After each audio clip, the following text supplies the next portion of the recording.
They buried my father's name in the records so deeply that even his own grandchildren grew up thinking he had been only a helper. That was the word everyone used. Helper. My name is Marcus Ellison.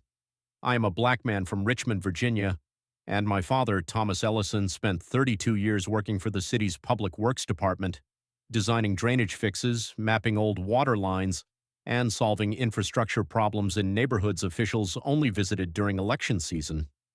He was not called an engineer, even though engineers used his drawings.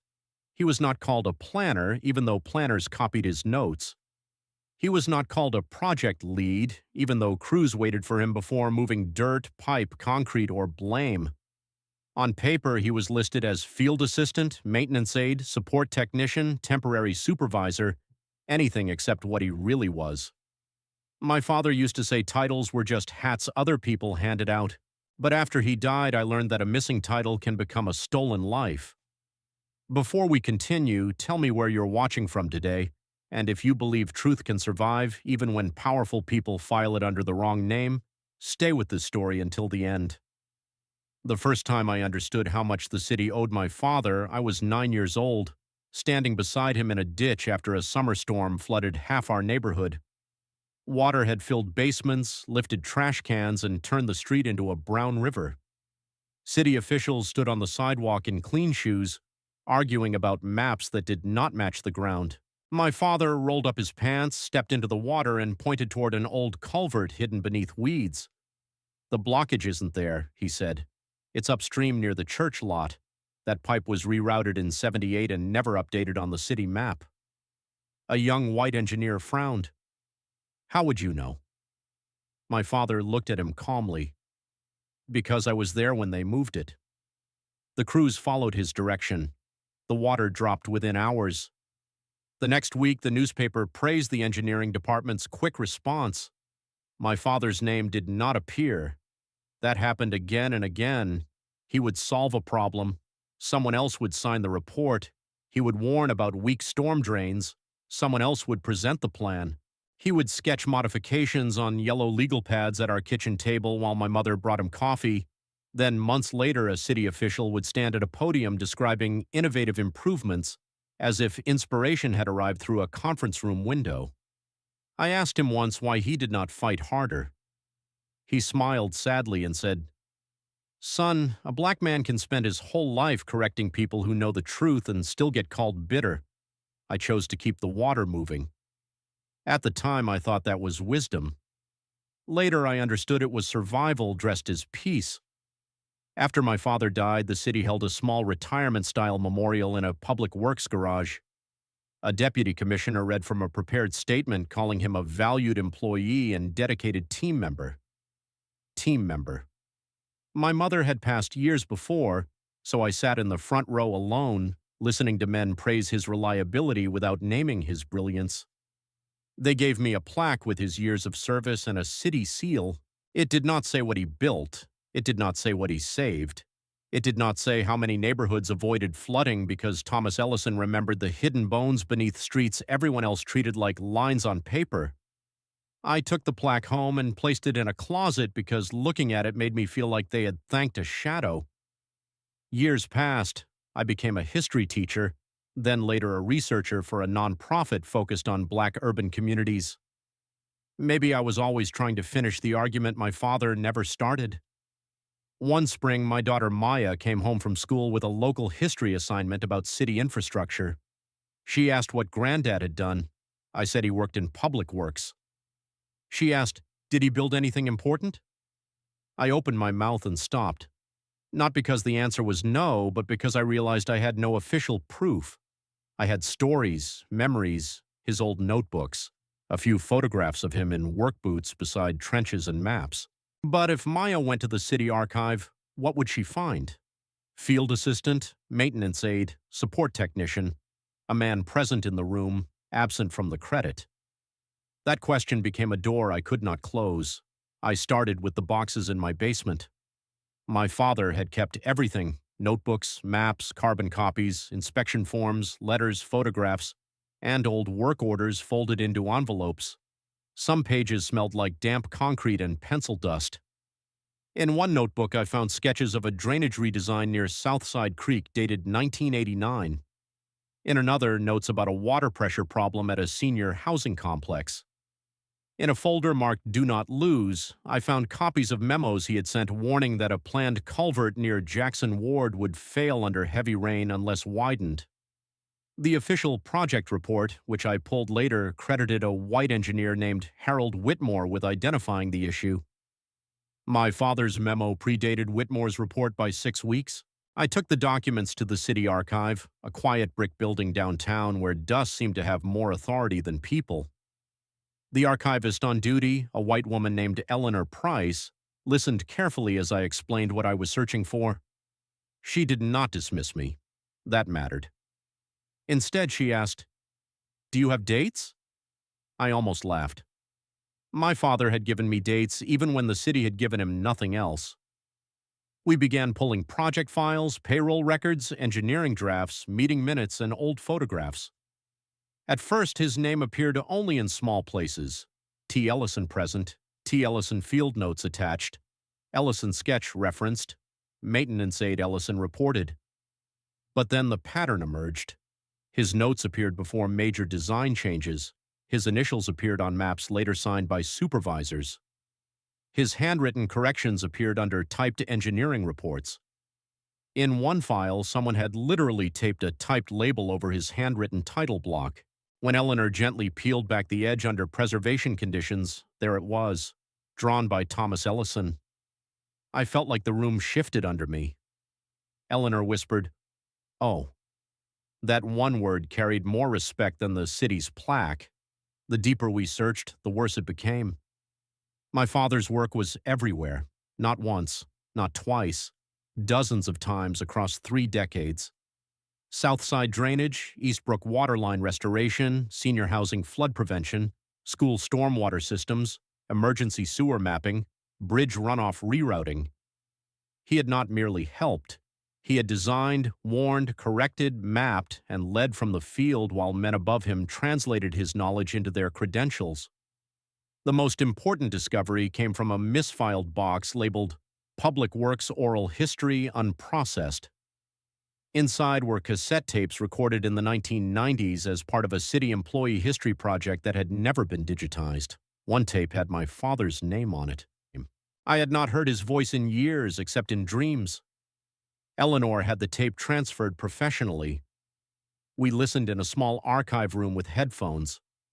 My father's voice came through soft but steady. He spoke about old drainage routes, segregated hiring, learning engineering from night classes he could not afford to finish, and watching his plans signed by men who had degrees but not his field knowledge. The interviewer asked if he wanted formal credit. My father laughed once. "Want? Sure. Expect? No, but I keep copies. One day somebody may care who actually knew where the pipes were." I removed the headphones and cried so hard Eleanor left the room without making me ask. The archive found the truth because my father had preserved it for someone patient enough to look. But finding truth is only the beginning. Making institutions admit it is a different war. Eleanor helped me prepare a formal request for record correction and public attribution. The nonprofit where I worked supported the research. We built a timeline comparing my father's notes to official reports. We identified projects where his authorship or leadership had been erased. We located retired city workers who remembered him. A former crew chief named Luis Alvarez said, "If Thomas told us dig left, we dug left. The engineers came after." A retired secretary named Miss Caroline admitted that supervisors often asked her to retype field notes onto official letterhead without including the original author. "That was just how it was," she said, ashamed. "Men like your father knew the city underground better than anybody, but the credit went upstairs." The city resisted at first, politely, which is sometimes worse. They said records from that era were incomplete. They said attribution standards had changed. They said my father's role was important but difficult to categorize.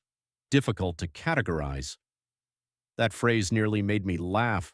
The work had been easy enough to use, only the credit became complicated. I met with the current Public Works Commissioner, a white man named Richard Hale, who looked uncomfortable before I sat down. He said, "Mr. Ellison, we respect your father's service deeply." I placed two folders on his desk. One was the city's official report from 1991. The other was my father's handwritten design from 6 weeks earlier. Same solution, same measurements, same correction, different name. Respect without correction is just reputation management, I said. He did not like that. Good. Then Eleanor found the final piece, a board meeting transcript from 1993 where a councilwoman asked specifically who had created the Eastbrook flood prevention plan. The department head replied, "Our field man, Thomas Ellison, first identified the route and developed the working solution." In the margin of the archived transcript, someone had written, "Do not include in press summary." There it was. Not accidental omission, intentional burial. When that document became public, everything changed.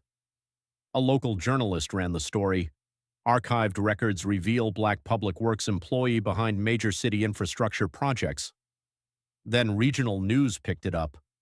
Then former residents from neighborhoods my father had helped protect began calling, emailing, posting stories. An older woman said his drainage fix kept her mother's basement dry for 20 years. A retired principal said he personally solved flooding behind her school after 3 engineers failed. A former city worker wrote, "Everybody knew Thomas was the brain, nobody upstairs wanted to say it." The city announced an independent review. My daughter Maya read every article. One night she sat beside me at the kitchen table with copies spread out around us and said, "Granddad was an engineer." I swallowed. He was not licensed as one. But he did engineering. Yes. Then they should say that.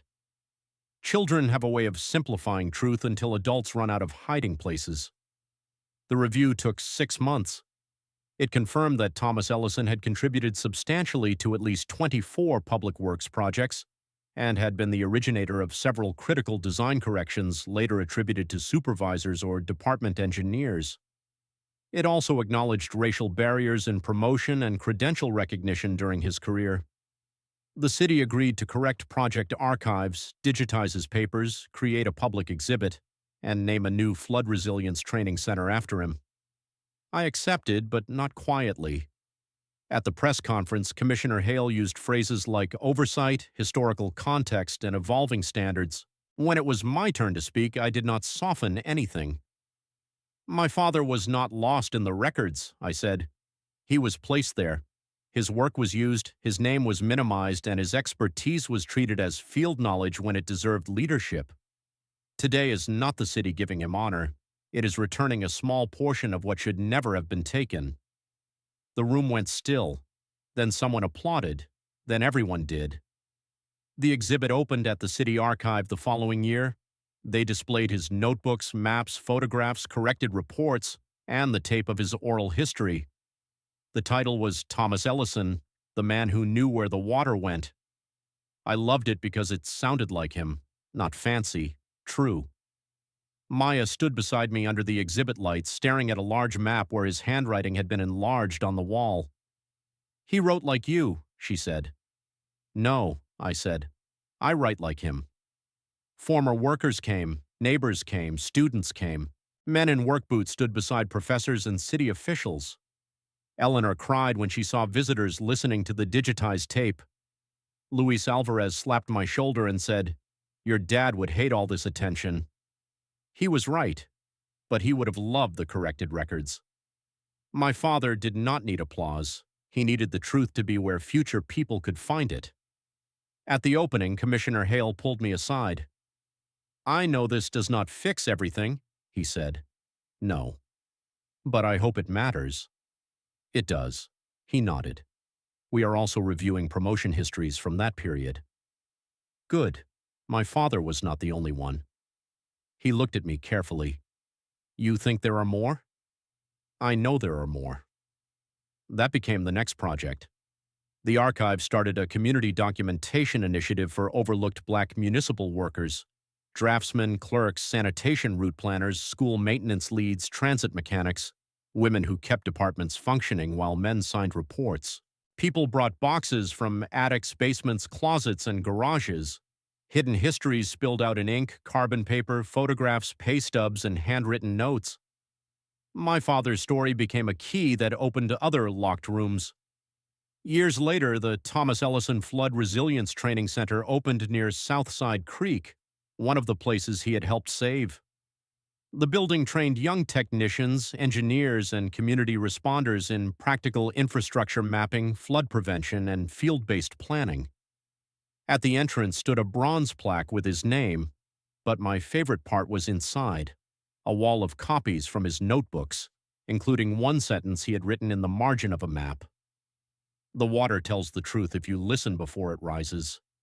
Maya, now a teenager, spoke at the opening. She said, "I grew up thinking my grandfather worked for the city. Now I know the city works better because of him." I had to look away because grief and pride can become too much when spoken by your child. People say they buried my father's name in the records, then the archive found the truth. That is true, but it is not the whole truth. The archive did not find him by accident. My father left a trail because part of him believed the future might be more honest than the present. He kept copies, he saved maps, he recorded dates, he trusted paper when people failed him.